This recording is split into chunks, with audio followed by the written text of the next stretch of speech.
Anh đi không biết khi nào về, em hãy ở lại.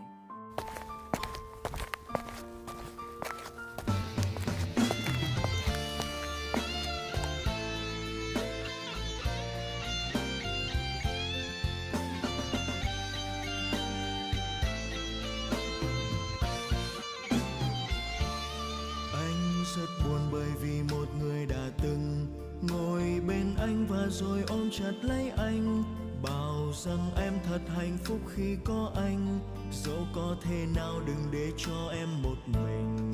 Nhưng cuối cùng giờ thì còn lại những gì, vì em đi lạnh lùng đâu hề tiếc chi. Dù là anh nghẹn ngào níu đôi cánh tay, em vẫn vô tình để quay lưng đi cùng anh.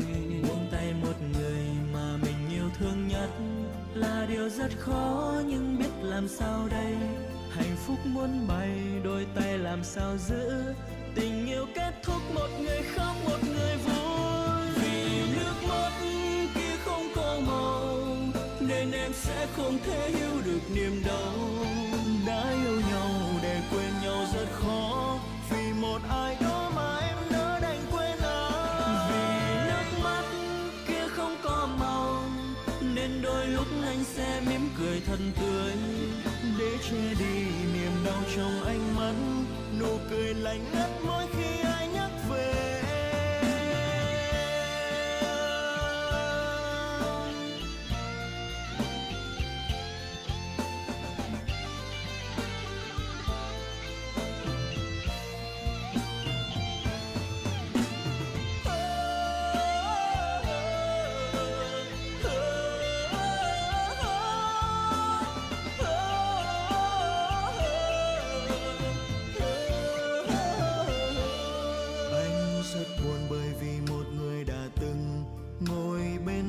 rồi ôm chặt lấy anh, bảo rằng em thật hạnh phúc khi có anh, dẫu có thể nào đừng để cho em một mình. Nhưng cuối cùng giờ thì còn lại những gì, vì em đi lạnh lùng đâu hề tiếc chi. Dù là anh nghẹn ngào níu đôi cánh tay, em vẫn vô tình để quay lưng đi cùng anh. Buông tay một người mà mình yêu thương nhất là điều rất khó, nhưng biết làm sao đây.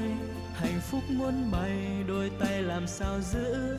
Tình yêu kết thúc, một người khóc một người vui. Vì nước mắt kia không có màu, nên em sẽ không thể hiểu được niềm đau.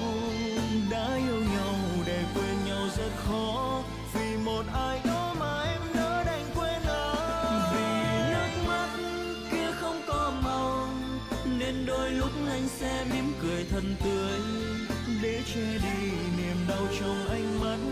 Nụ cười lạnh ngắt mỗi khi ai nhắc về. Vì nước mắt kia không có màu, nên em sẽ không thể hiểu được niềm đau.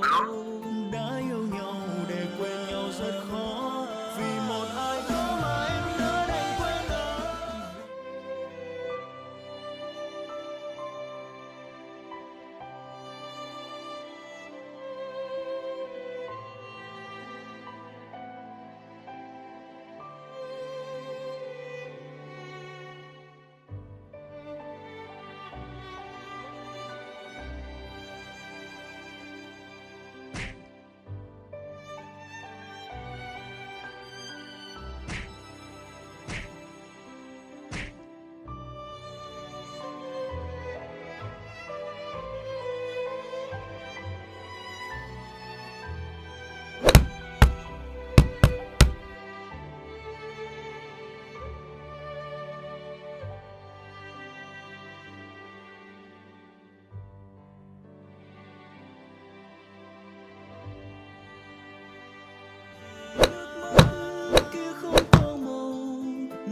Sẽ không thể hiểu được niềm đau.